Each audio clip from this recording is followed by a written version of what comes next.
Okay, good morning. It's day 12. I have no idea what I'm supposed to talk about for the video today, um, and I love that. I feel like I need each one of these to be like really good or something, but the last one I feel like it was barely anything, but I was so tired that it didn't care. And actually, that was one thing really interesting I noticed over the past couple days is going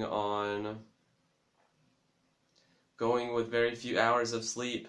I noticed that I wasn't stuck in my mind as much. I didn't care so much about failure or screwing things up. It kind of forced me, or maybe not forced me, but I found that I could experience myself and not experience and connect myself, not get stuck in my head because of that. So, there's the downside where maybe it's harder to focus, or sometimes it seems like the creativity doesn't come through as well. But also the lack of sleep really, really kind of put me at ease. Felt much calmer and peaceful and relaxed during that time. I didn't feel like I needed to drink caffeine either. Oftentimes in the past, if I didn't sleep and I was like, oh, I gotta have some coffee or tea or energy drink or whatever. And in fact, the first night that I didn't sleep much, it was after I drank some coffee earlier that day. So now I've gone 2 days, no caffeine, and I didn't feel like I was going to fall asleep in the middle of work. I did leave early yesterday so that I could go home and rest and finish that meditation and video that I didn't complete. And so today, I feel like I've caught up a little bit and things are synced up a little more. And I wanted to talk about actually what happened yesterday. I was at the coffee shop with my friend, my coworker, and I was telling him previously I want to that I want to make more videos about life in China. And he thought that was cool. He said he's actually considered doing something like this himself. And I told him that sometime we should make a video together. Maybe like on the weekend when we have more time or something. And after lunch yesterday, we went to the shop together, and I noticed there were some students drawing. They're drawing pictures of houses, and they're very good perspective and using color, very lifelike, and I thought that was so cool what they were doing. And I told him, I said, Adam, let's make a video. I'm going to talk to these architecture students. I wasn't sure. I thought maybe they were architecture, but so went over and said, hey, is it okay if record a video? I just wanted to talk to you and ask some questions. And she said, yeah, that's okay. Just, don't use my face. Can you censor it? And I asked about their, what they're doing and and their school and what they want to do after school. It was a very basic conversation, but it was mostly in Chinese. Like 80-90% of the conversation was in Chinese. I didn't have like the right setup or the equipment, so the person's answers you can't really hear. So you can hear me speaking, but not her, and uh, and it doesn't matter. I thought maybe I could upload this or maybe not, but the thing about that was so exciting is this is the first time that I've ever spontaneously recorded an interaction that I'm having with someone who I just met for the first time. So this is what I'm talking about. This is on like my left page. That is some of the things that I want to do that I feel just so called to do, and I've never done it. And through this practice.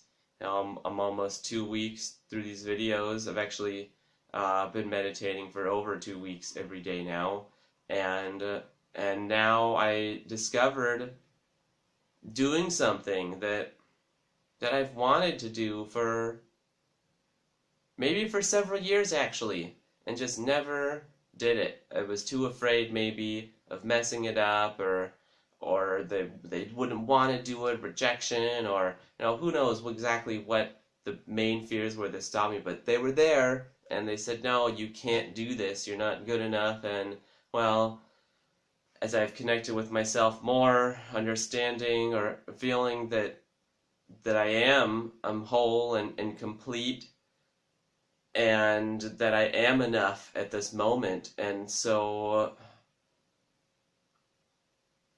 it was so cool to do that.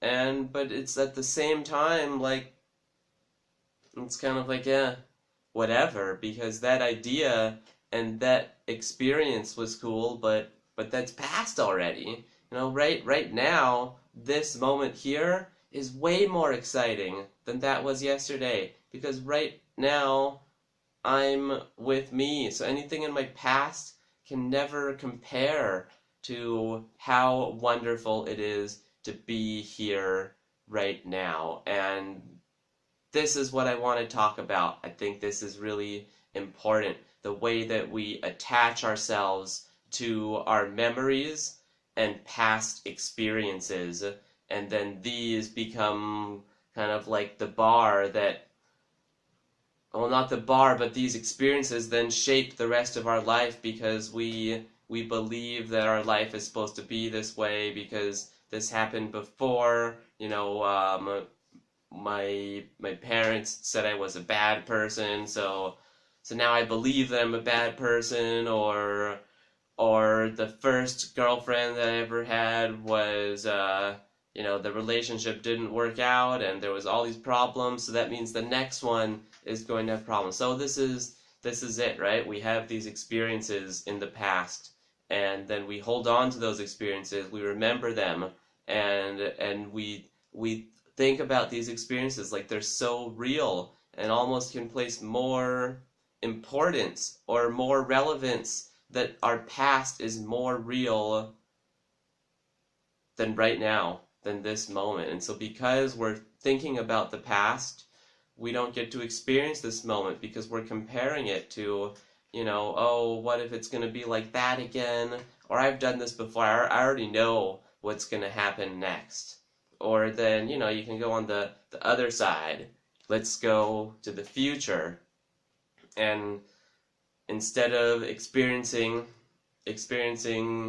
myself, then I can be stuck in the fantasy where, oh, if I do this, then this is going to happen, and this is going to happen, and like, it's good. It's good to think about the future. In fact, one of the tools that I've learned, that I've gained during this period, is how to do this kind of Lego, and kind of project yourself into the future and experience that you're not thinking of. It's not a fantasy about the future, because you're bringing the future to this moment, so you feel that you are in the future, so that this current moment it's already passed. Maybe it's a few months or years ago even. And so that's good, because you can focus on this and help generate the life throughout your coming days and years that you want it to be. But it needs to be at like the appropriate times. When you're with someone else and trying to connect with them, and instead of experiencing that connection fully, then you're thinking about, oh, like, I don't know, it could be some like really like insignificant thing. Like, I saw this video about what people really think in yoga class, and it's like, oh, what was I supposed to buy at the grocery store for dinner? My girlfriend's gonna be so mad if I don't remember to pick these things up. Or, oh, that guy's not wearing a ring.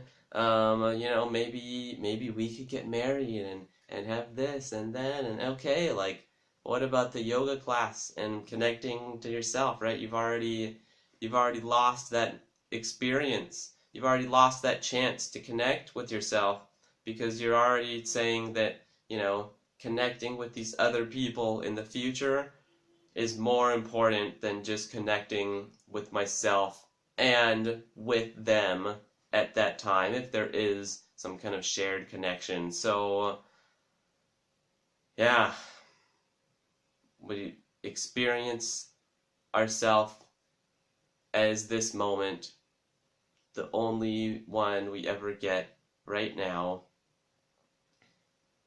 We can let go of our past. It doesn't have to influence us and convince us that we've already got it all figured out, because you know what? In fact, the world is a very mysterious place.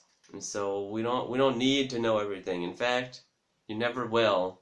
You can try, you can study all the books, you can do all your research, you can even,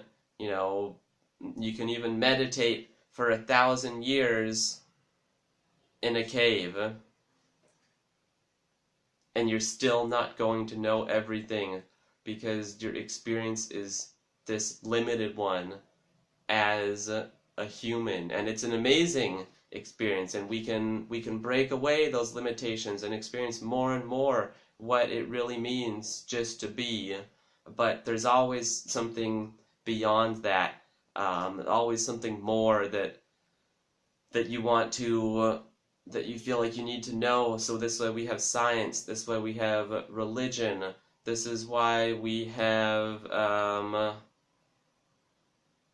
I guess those are the main two. Science and religion are systems that we've developed in order to explain this world that is like so mysterious and unfathomable and complex yet simple. It's enormous but really small, and we don't need to. So the more that you can accept I don't know, the more that you can stay here and not get stuck in your head trying to figure it out or wrap your mind around everything. So,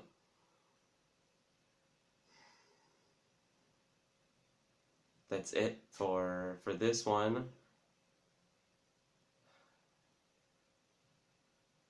Okay, until next time.